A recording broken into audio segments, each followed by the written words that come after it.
or face redundancy. So today... Kia ora Aotearoa, good evening and welcome to the Union Report, where we review the news week through the lens of industrial disputes with union leaders, commentators and politicians. Joining me tonight for an education special is the National Secretary of the NZEI, Ian Leckie, and from the PPTA, Austin Pujol, the spokesperson for the Emerging Teachers Network. Welcome to you both. Coming up tonight on our education special, issue 1, according to the Prime Minister, the only problem with larger classroom sizes was the sales pitch. Does this suggest that the Prime Minister isn't listening? Issue 2, why are we adopting an idea like charter schools from the far-right ACT Party? Issue 3, student allowance cutbacks, national standards and the gutting of adult education. Is this government committed to public education? Plus, we'll wrap with a final thought, but let's start the show with issue 1. The furore against larger classroom sizes presented an unseen united front in education from the NZEI, NZAIMS, NZSTA, PPTA, NZPF, SPANZ and PPTA Secondary Principals Council. Yet the Prime Minister claims the negative response to larger classrooms was just a bad sales job. Ian, is the Prime Minister actually listening to the sector's concerns if his conclusion is bad marketing? Well, I think you've got to say right from the beginning that the Prime Minister didn't consult the sector. And if you are introducing reform into the education sector that's going to have a major influence like this, then to gauge the real impacts were quite clearly not done in this case. Nobody realised, except the public, except the profession, that in fact the class size debacle was really going to mean more children in every class, in every school, and the people of New Zealand saw that very, very quickly and supported the claim. So, you know, I think quite clearly not only did the education sector unite in and around the folly of the suggestion that increasing class size wasn't going to make a difference, but not only that, but the public of New Zealand also resonated to the same message and said, this is an absolute no for us. We, you know, common sense will tell anybody increasing class size is going to make a difference. If it's going to affect my child, then it affects me. Sure. And that voice became louder and louder over a very quick period of time. So yes, gross miscalculation on the Prime Minister's part. And it seems more than just a sales pitch issue. Surely this is counterintuitive. More children in larger classroom sizes. It's difficult to see how that would be a plus for education. Yeah, and you know, the notion that we'll improve quality, and the first lesson in improving quality is to increase class size. The two just were total opposites and didn't fit together.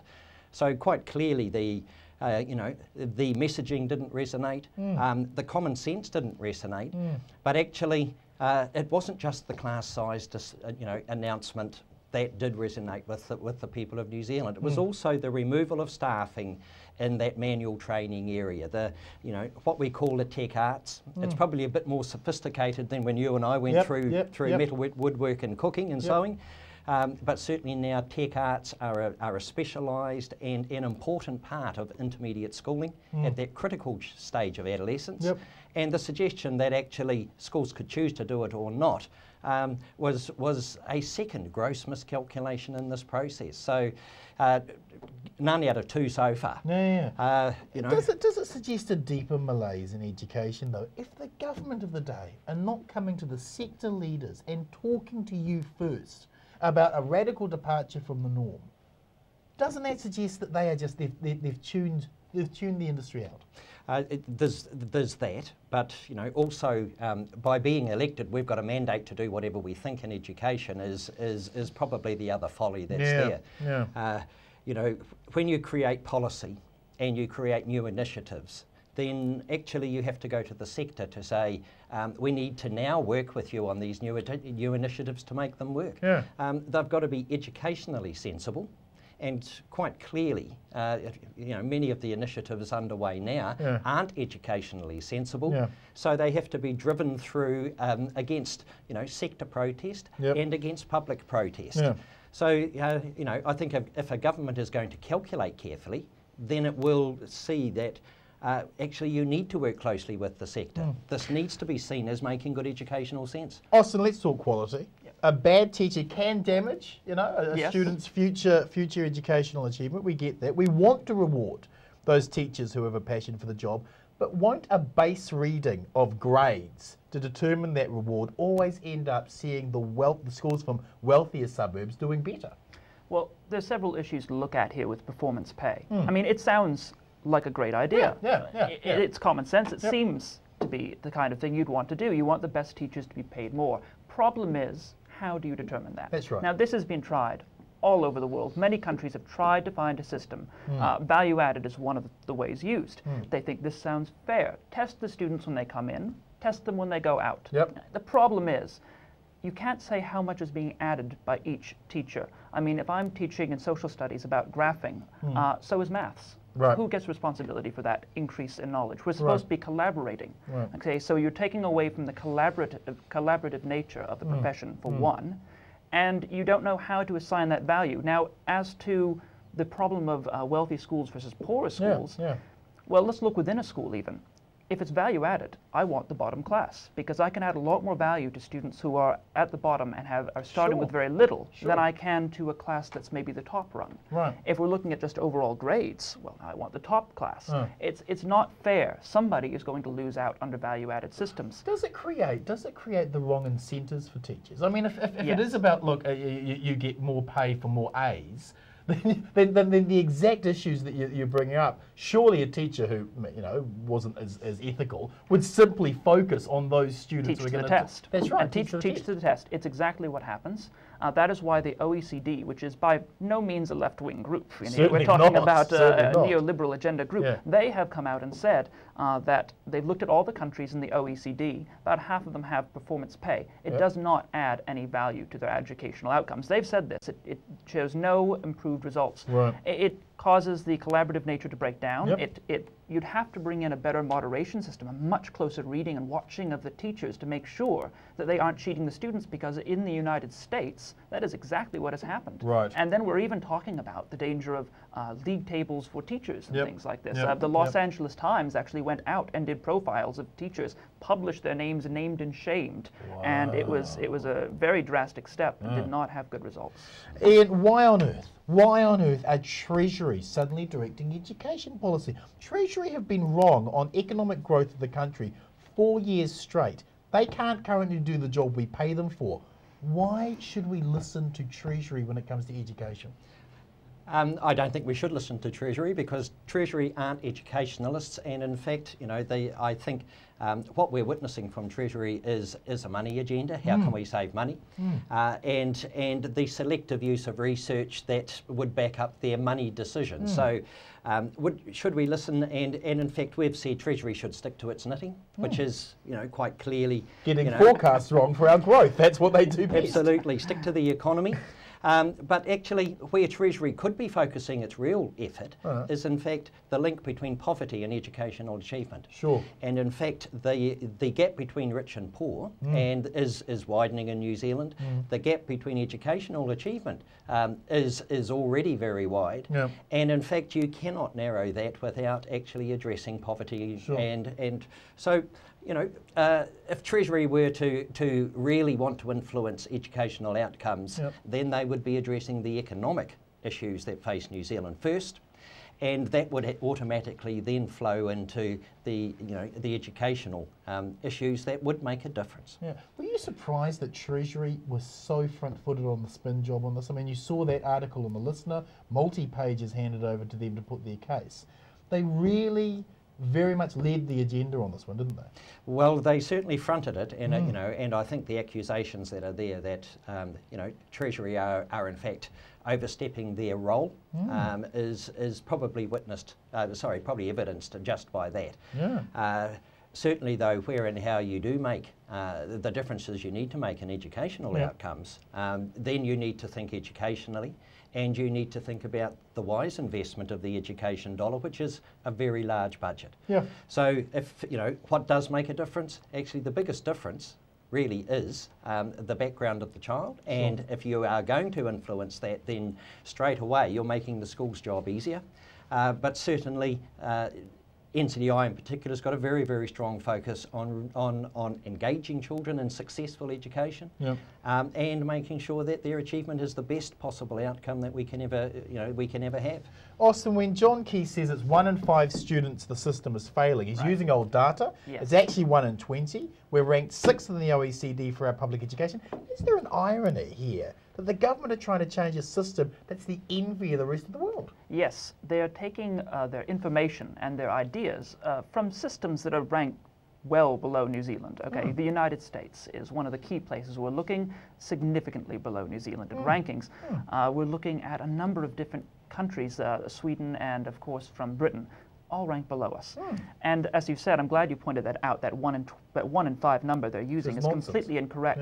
And PPTA has repeatedly asked the minister where her numbers are on this, where she keeps quoting this number, where is it coming from, and she keeps saying, well, we'll get back to you on that. Right. So we've never gotten that data. So we don't know simply where that number comes from, but honestly, it's not 20%. And another thing that needs to be looked at when we're talking about students who are failing is the fact that they are cutting alternative education, just slash and burning, and these students are being mainstreamed, as they put it, mainstreamed, which sounds politically correct and nice, but when it works out, what it works out to is we don't have the kind of expertise and resources. We're under-resourced as it is. And when you put students who should be in alternative education in mainstream, well, that's making the long tail longer.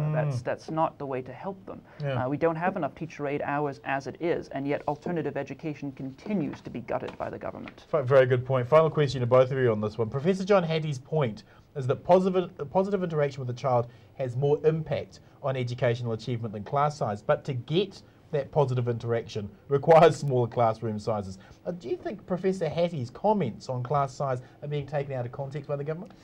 Well, certainly his meta-analysis covers a whole range of things, and if you take one sentence out of context, then you can find support for any argument that you might want to put forward. And I think that's the dangerous thing about actually using research to back up an educational reform idea that actually isn't based on sound common sense or isn't based on widespread research support. So Professor Hattie's comments can be used for the class size argument as much as against. Right at the end of that research, I think one of the final statements actually says he would think it ill-advised for any government to consider raising class sizes as part of it. Now, the government are quoting John Hattie for their cause, here we are seeing his research also suggesting otherwise. So that's a perfect example. I want to say 2 things about this. One is they're listening to Hattie, he's essentially their guru on educational knowledge, and they're listening to him even though they have one study done by Treasury about 10 years ago, which showed that in the New Zealand context, actually in New Zealand, smaller class sizes were linked to better educational outcomes, better life outcomes. And yet they've ignored their own study to look at Hattie's, which actually looks at overseas models mainly. And the other thing I'll say is that, all right, if we want to listen to Hattie, okay. But on his scale of the various things within a school that affect learning education, below class sizes, he has placed charter schools. Yet there, the government doesn't care to listen to Hattie and wants to pursue charter schools. And let's move on to that. Thank you, panel. Moving on with issue 2 of our education special, charter schools have a lacklustre reputation overseas, with Massey University investigating Sweden's free schools, England's academies, and privatised schools in the United States. They came to a starkly different conclusion than the government did. Massey University found the evidence is clear that charter schools have the potential to cause harm to the very groups of students that they're supposed to help. Ian, why are we implementing the educational policy of a fringe far-right political party that only gained 1.07% in the election? Well, as I've just said before, it doesn't make any educational sense.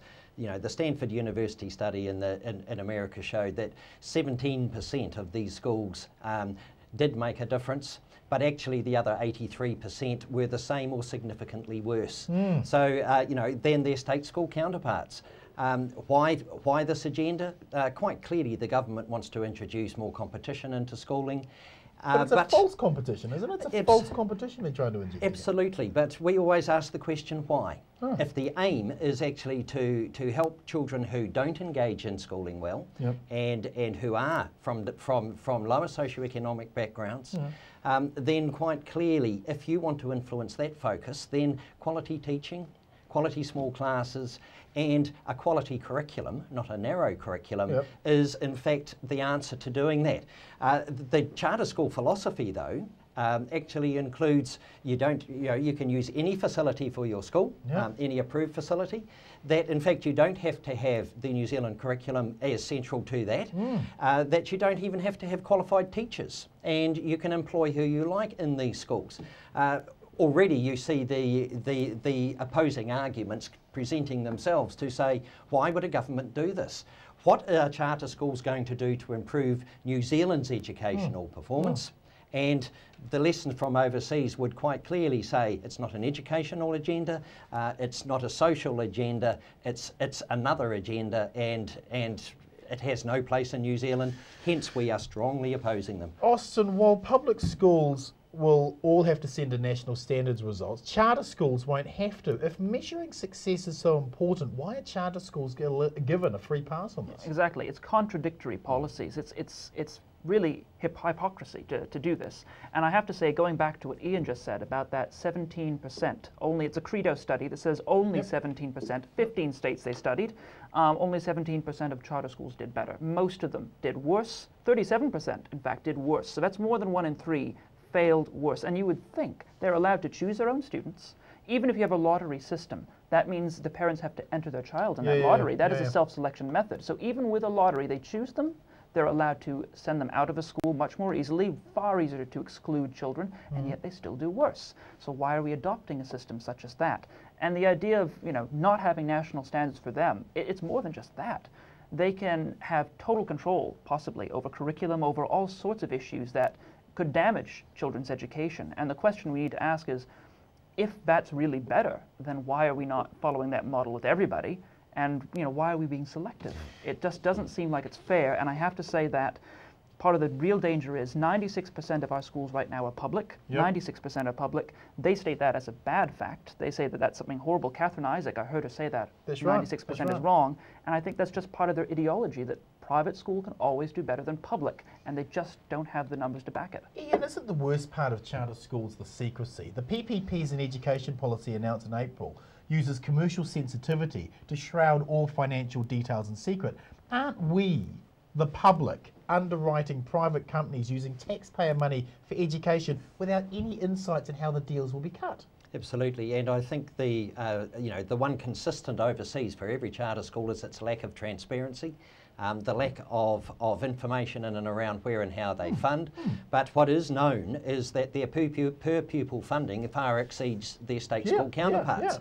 So if you say they've got a lot more money, but they're only making a 17% difference, then already you are starting to say there's something, there is something grossly wrong with this process. And this is public money, let's not forget. Absolutely, and they will attract the public money as well. So if we are saying that we want to make a difference to every school in New Zealand, and every school in New Zealand is already a charter school, the one thing that these schools will do to improve their performance is narrow their curriculum quite selectively to literacy and numeracy, extend their day and possibly their weekends and their year, and focus solely on literacy and numeracy, and turn around at the end and say, see, we're better. But actually, are they educating children for success? With a very narrow curriculum like that, we would say that their value is extremely limited. Why do it? Ian, if McDonald's or Coke wanted to set up an educational sector arm of their corporations to buy and sponsor schools in exchange for marketing under the current private-public partnership arrangement, would that be acceptable to you? It's already happening. I mean, we practically had Avondale being Pepsi High School, I think. So it's already capable, and I think that's something that needs to be pointed out. Our system already is a charter system. Every school has a charter. We have local control. We have zones, but we have competition between schools. This is a solution to a problem that we don't have. We have if you want to look at the best charter system in the world, which is what Catherine Isaac says she's going to look for, look at our current public system. It already is that. If they want the funding, they can already get it. Mainfreight already funds a primary school. That's right. So what is the point of this much more radical version of charter schools, except that it brings in their bulk funding, their performance pay, and all the other things they want to do? And let me tell you, in America, they have replaced public schools with charters. In cases, they have opened up 22 charter schools in New York City, in the same buildings as the public school. They had to divvy up the resources. The resources were not equally divided. The NAACP, that's the organization that ended racial segregation in America, they sued based on this unequal segregation where students in the charter school had preference, and in the end they shut down those 22 public schools and replaced them with the charters. Final question to you both on charter schools. Charter schools seem to have a popularity amongst religious groups. Is it positive for the cohesion of society for there to be a school curriculum that's dominated by religious dogma? I mean, do we want science classes that are teaching intelligent design? Well, we already have special character schools. Yeah. And I think any, one of the strengths of the New Zealand system is you can go to any school in New Zealand and continue your education. Yes. Once you have another philosophy driving the curriculum of that school, then your ability to be mobile is going to be severely influenced. But actually, New Zealand's curriculum is world renowned. Yes, yes. Countries look to New Zealand to say, if we could do anything that was going to make a difference, we'd adopt that sort of curriculum. And in fact, that is one of the greatest strengths of the education system. That allows every child the success that they have. So you know, I think that to narrow the curriculum, to have a philosophy that goes away from that broad general education, then into the specialist secondary education that gives us the best children that come out at the end. You know, our best children are the best in the world, and that's something that we've also got to recognise in New Zealand's education system. And as is it well. good for social cohesion if we start to narrow the curriculum to just little groups? I think that's not a good thing. I think the curriculum that we have is an excellent curriculum. It's broad, and it's the thing that really scares me is not the religious groups taking them over, it is the for-profits, which they have specifically said will have the option. And that means if it is public funding, there's only two ways they get that: under-resourcing the school and gypping the students, or overcharging the taxpayer. And I don't see why we would want either. Thank you, panel. Moving on with issue 3, student allowance cutbacks, national standards and the gutting of adult education. Is this government committed to public education? Ian, wasn't the issue around national standards the fear that the government would attempt to use them to create league tables, which would then be based on as the basis for incentive payments? Is that fear becoming true with national standards? Absolutely, and I mean, Austin was talking about the league tables overseas, and you know, the LA Times, also the New York Times. When I was last in New York with the minister, there and then they published the league tables that had every school ranked from top to bottom, but every teacher ranked from top to bottom. One of the bottom teachers, and there is a story worth telling here, one of the bottom teachers was renowned within his school as being highly capable. And why was he at the bottom of the table? Because he took the class of the most difficult children and the slowest learners, and did a fantastic job with them. However, the measures used are extremely narrow, hence using unreliable and dodgy standards as well. As soon as you use narrow measures, then quite clearly you are going to be creating an unfair system that has no application, that doesn't give you reliable information, and quite clearly, once you have winners and losers in those sorts of systems, you create an uncertainty that people often forget. New Zealand's a world leader on the education stage. Austin, tertiary students are doing it hard right now. Many attempting postgraduate study will be left with nothing after the cutbacks, and trainee teachers are entering an uncertain job market. Is this University of Auckland and Teach First New Zealand's 6-week course to become a teacher the appropriate response? No, it's absolutely the opposite of what they should be doing, and I just can't understand what they're thinking about when they do it. We already have too many teachers. They're saying they're running this program as if we have a shortage. All right, we have 49% of some of the classes not getting jobs coming out of it. And this is another idea from America. This comes from Teach America, which we also call Teach for a While, because most of them don't stay more than 2 years, and it's promoted as a CV builder, not as a you're going to make this your vocation kind of thing. 6 weeks simply isn't enough, and then putting them into the most difficult schools in New Zealand isn't fair to either them or to the students. Question to both of you. In 2009, private education got the 22% boost in funding, while adult education budgets were gutted by 80%. Do you think this government's committed to public education? Well, I think the quality of teachers coming in are essential to the future of the system. So to invest in that, are, I think Austin's point, many teachers leave quite disillusioned following their training. One, because there is a lack of positions for them to be able to, to go to. I think perhaps that, also we've got to say that the quality of teachers entering our profession quickly get embedded into an extremely successful education system. Yeah. So investing early is investing in success down the track and continuing to build. Often we forget that it's great to train a teacher to enter, but you've got to continue to invest. Absolutely. And the continued professional development that teachers need to build their skill and to build themselves as being capable and efficient teachers is something that is hugely neglected, and as such does need to be addressed. Is the government committed to public education? No, I just don't think they are. And I think they believe, again, that private is better. And if you want proof of this, just look at Wanganui Collegiate. This is a school which is a private school which is failing and needs to be brought into integrated into the public system. But the government is propping them up in the meantime. $3 million new dollars of funding in the new budget. While they advertise themselves on smaller class sizes, the government was funding them more money at the same time that they were cutting or bringing up class sizes in the public system. So that says it all, really. Thank you, panel. Let's wrap the show. Ian, your final word this week is? Well, I think we've got to recognise New Zealand does have a world-leading education system. Its teachers are wanted not only throughout New Zealand, but they're wanted worldwide. Yeah.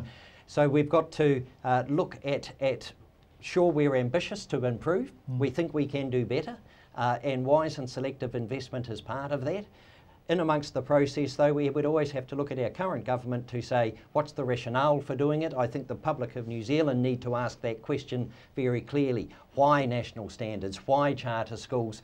Are they going to affect what happens to my child, in my class, in my school, and for my community?